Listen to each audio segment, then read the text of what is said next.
Puissance économique, les États-Unis, la Chine. Quelquefois, on a l'impression qu'ils ont tellement de relations économiques et autres que ces deux pays ne pourront jamais s'affronter. Il y a d'autres moments où on sent qu'ils se préparent l'un et l'autre à des affrontements qui pourraient être imminents.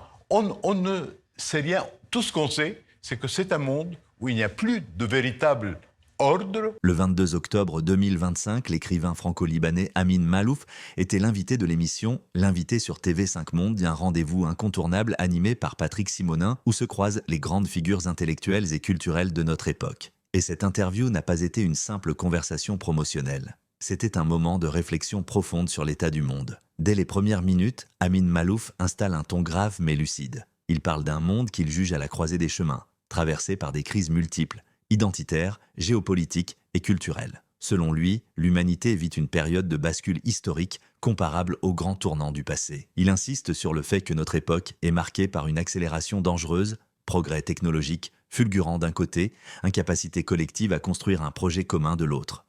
Je pense que le monde d'aujourd'hui est à la fois fascinant et extrêmement inquiétant, parfois même effrayant. Il est fascinant essentiellement en raison des progrès technologiques qui ont changé notre vie, qui nous permettent d'avoir accès à tout le savoir de l'humanité, qui nous permettent d'être en contact constamment les uns avec les autres. Et en même temps, c'est un monde qui va dans une direction que nous ne connaissons pas. Il n'y a plus d'ordre mondial. Oui. Tout peut arriver. Donc, ça veut dire qu'une inquiétude, au fond, qui se répand de ce que le monde, on ne sait pas. Le titre de ce livre, qui est un peu le titre global des 4 essais qu'il y a, c'est « Un monde sans boussole ». Et c'est effectivement un monde sans boussole.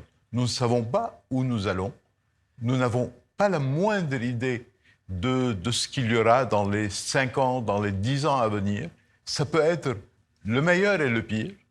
Ça peut être une apothéose de l'humanité, comme ça peut être une catastrophe monumentale dans tous les domaines. Mais quand vous dites une catastrophe monumentale, vous n'écartez pas l'idée d'une guerre.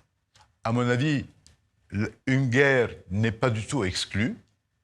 L'Europe avait le sentiment que la guerre était partie, que ça faisait partie d'un passé révolu. Et là, hélas, nous avons découvert il y a 3 ans que la guerre revenait en Europe et qu'elle pouvait s'y installer pour longtemps et que les risques d'affrontement, même nucléaire, n'étaient pas totalement exclus. Évidemment, il faut espérer qu'on va y échapper, mais en même temps, on ne peut rien exclure. Même une guerre mondiale.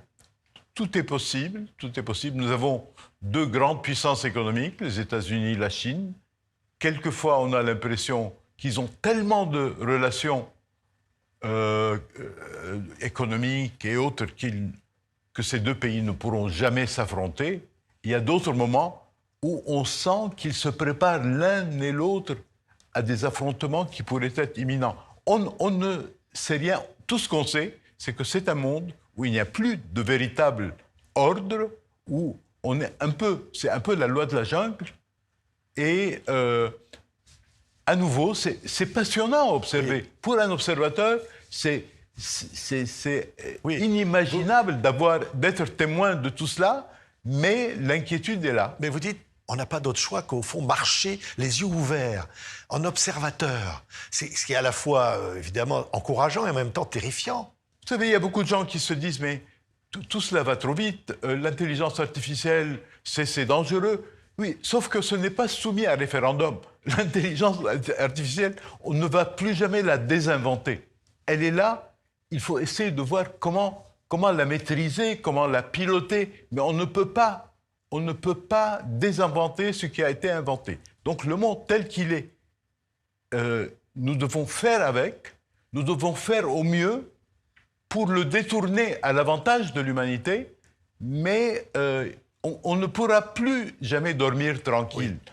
L'avenir sera toujours incertain. Il faut vivre avec cela. Oui. Vous avez publié 4 essais qui sont donc regroupés dans cette collection bouquins. Hein. Le premier, c'était Les identités meurtrières, Le dérèglement du monde, Le naufrage des civilisations, Le labyrinthe des égarés. Ça commence à la fin de la guerre froide et au fond, vous notez dès lors, vous notez le recul de l'universalisme et au fond, l'affirmation identitaire qui est porteuse aussi de menaces. Oui, le premier essai, effectivement, c'est un essai sur les identités. Et je pense qu'il y a eu une explosion des affirmations identitaires dans le monde depuis une trentaine d'années. Et c'est un facteur essentiel de la réalité d'aujourd'hui.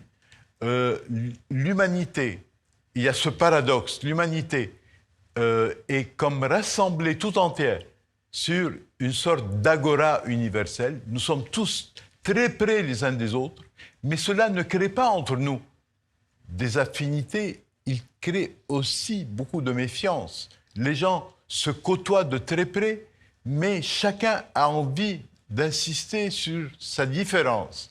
Et donc, nous sommes à la fois très proches et très éloignés, à la fois similaires les uns aux autres. Jamais on ne s'est autant ressemblé les uns aux autres et jamais on ne s'est autant méfié les uns des autres. C'est une période qui n'a jamais eu d'équivalent dans l'histoire. Parfois, on essaie de trouver des ressemblances, des équivalences. Ce n'est pas vrai. Je pense que nous vivons une époque qui n'a jamais eu d'équivalent à aucun autre moment dans l'histoire. Donc, il faut vraiment l'observer avec lucidité, essayer de comprendre. C'est déjà beaucoup de comprendre ce qui arrive. On ne peut pas toujours transformer la réalité. Mais il faut... La première dignité de l'être humain, c'est de comprendre le monde où il se trouve. Oui, mais Amin Maalouf, vous citez l'espoir après la guerre froide, mais au fond, vous le comparez à l'espoir après la Première Guerre mondiale. Et on a vu ce qui s'est passé. Et au fond, vous dites, on en est là. On a très mal géré la sortie de la guerre froide, c'est une évidence. On l'a aussi mal géré que la sortie de la Première Guerre mondiale. On a fait les choses d'une manière tellement chaotique que 20 ans après la Première Guerre mondiale, on a eu la Seconde. Et là, on a eu la même chose. On est très mal sorti de la guerre froide. Ce n'est pas perdu pour toujours, mais il faut réparer.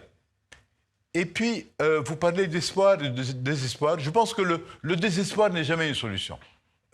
Ce n'est jamais une bonne idée de dire on va de toute façon vers le chaos, vers la catastrophe.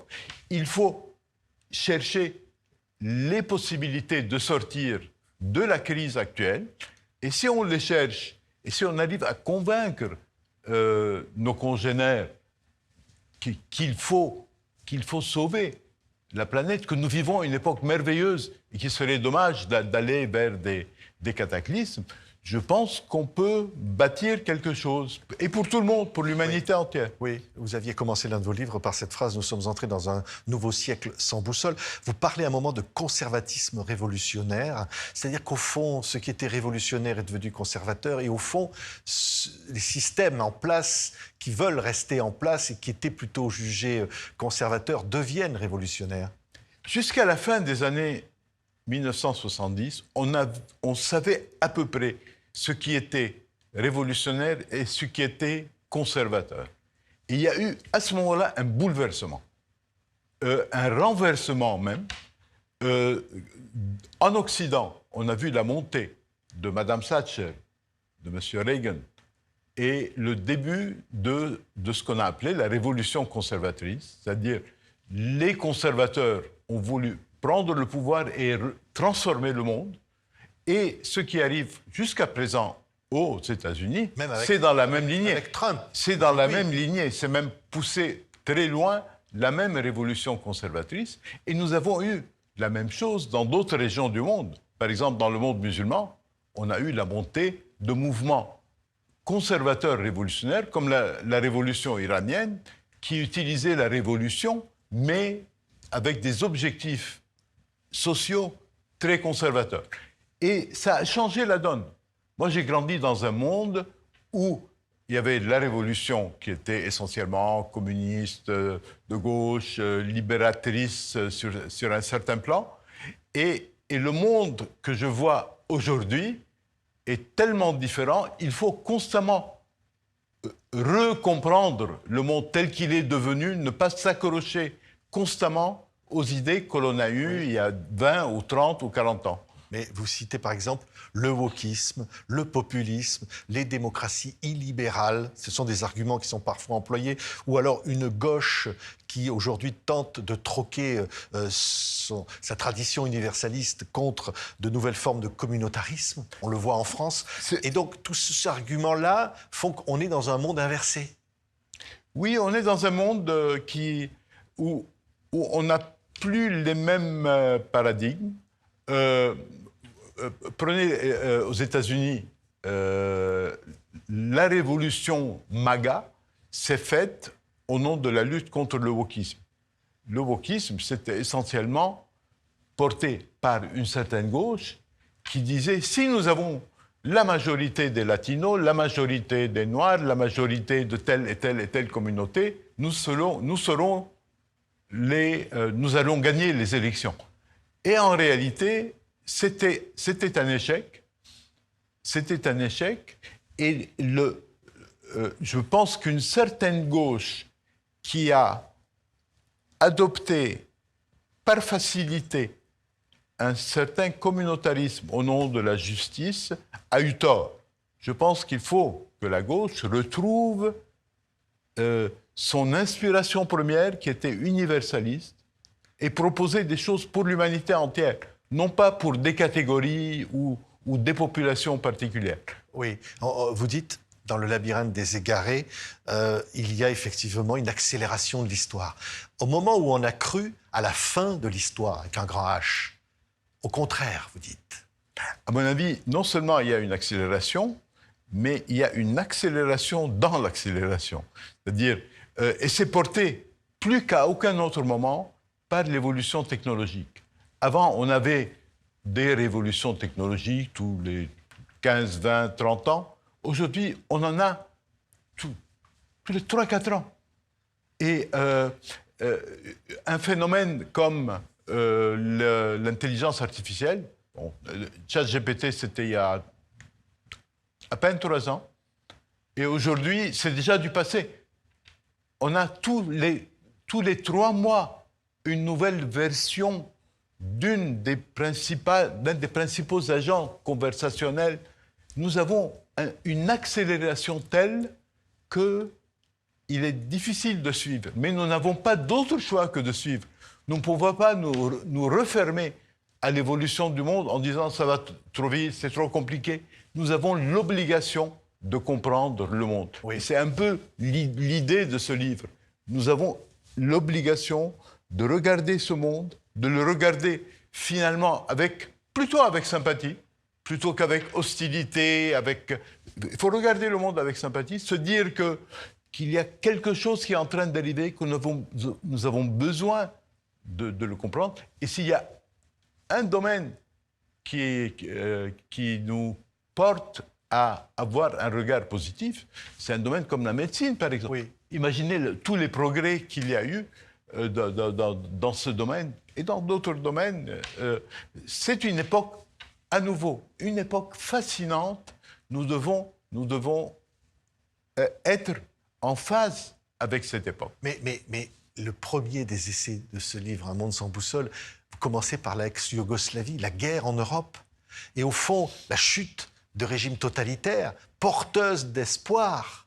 Mais au fond, aujourd'hui, est-ce qu'au fond, les régimes totalitaires sont définitivement éteints, ou est-ce qu'au contraire, finalement, ils ont ressurgi d'une autre manière? Je pense que une des leçons de l'époque actuelle, c'est que rien n'est jamais réglé une fois pour toutes. On espère que le monde va vers la démocratie, mais ce n'est pas certain. Il peut y avoir des rechutes. Et ce que vous dites est absolument vrai. Il n'est pas certain aujourd'hui que la démocratie soit l'avenir. Je l'espère. Mais même dans un pays comme les États-Unis, qui est la démocratie la plus puissante au monde, il n'est pas certain que l'avenir soit fait de la démocratie telle que nous l'avons connue jusqu'à présent. Il y a des changements réels dans le système, dans la manière de gouverner, rien n'est acquis, tout sera un combat. Oui, tout sera un combat. L'écrivain revient aussi sur l'importance des identités multiples, un thème central dans toute son œuvre. Pour Malouf, la crispation autour des appartenances est l'un des grands périls du XXIe siècle. Il met en garde contre la tentation de réduire l'individu à une seule identité, religieuse, nationale ou culturelle, car cela nourrit les divisions et affaiblit le dialogue entre les peuples. Au fil de l'échange, Patrick Simonin l'interroge sur la responsabilité des intellectuels face aux tensions mondiales. Amin Maalouf répond avec clarté « Les penseurs et les artistes ont un rôle essentiel pour maintenir des ponts entre les cultures. Ils doivent rappeler que les civilisations ne sont pas condamnées à s'affronter, mais capables de se comprendre et de s'enrichir mutuellement. » L'entretien prend ensuite une dimension plus personnelle. Malouf évoque son parcours, son attachement à la langue française et sa vision de la littérature comme un espace de résistance. Écrire, dit-il, c'est refuser la simplification du monde, c'est redonner de la complexité là où le débat public cherche souvent des réponses rapides et tranchées. Ce passage dans l'invité n'est donc pas seulement une interview, c'est un appel à la vigilance et à la lucidité. Amin Maalouf invite chacun à réfléchir à la trajectoire de notre époque et à la responsabilité collective que nous portons. Son message est clair, l'avenir n'est pas écrit, mais il dépend de notre capacité à dialoguer, à comprendre l'autre et à défendre une vision humaniste du monde. Une intervention forte, intellectuellement dense, qui rappelle pourquoi Amin Maalouf reste l'une des voix majeures de la pensée contemporaine.